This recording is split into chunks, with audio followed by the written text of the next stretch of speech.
Аға, үйге көбелектер кіріп кетіпті. Вики! Тиме! Біздің Викимен ойнағылары кеп кіріп кеткен шығар. Жарай, ұнаса ойнай берсін. Алматыда аздаған жел тұрады. Күн бұлттанып, жауын шашын болады. Ауаның температурасы күндіз 18-20, түнде 10-12 градус жылы болады. О, бүгін жауын жауады деп жатыр. Ал аспан шайдай ашық.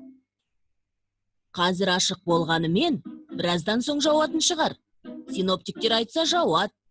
Синоптиктер деген кімдер? Синоптиктер деген ауа райын болжаумен айналысатын мамандар. Синоптиктер ауа райын қайдан біледі? Олар метеорологиялық станцияларда ауа райын бақылап отырады. Метеорология деген не?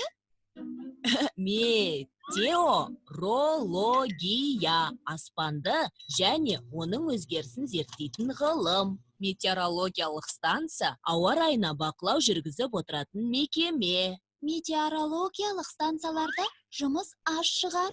Жауын жауды немесе жауған жоқ деп белгілеп қойса болды.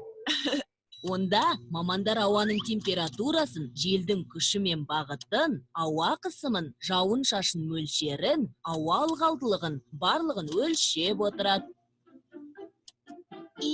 Онда жұмыстары өте көп екен. Синоптиктер ауа райын бүгін бақылап отырса, олар алдын ала не боларын қайдан біледі? Жинақтаған мәліметтердің барлығын олар ауа райы картасына түсіреді. Бір тәулікте осындай карталардың 4-еуі жасалады. Сол карталарды салыстыру арқылы салқын немесе жылы ауаның желдің қай бағытта қандай жылдамдықпен қозғалып бара жатқанын, олардан қандай температураны күтуге болатынын, жауын шашынның болу ықтималдылығын анықтайды. Яғни, алдағы тәуліктегі ауа райына болжам жасалады. Синоптиктердің жұмысы өте маңызды екен. Синоптиктер жұмысы ең алдымен ұшқыштарға, теңізшілерге, ауыл шаруашылығы еңбеккерлеріне, көлік жүргізушілеріне көмегін тигізеді.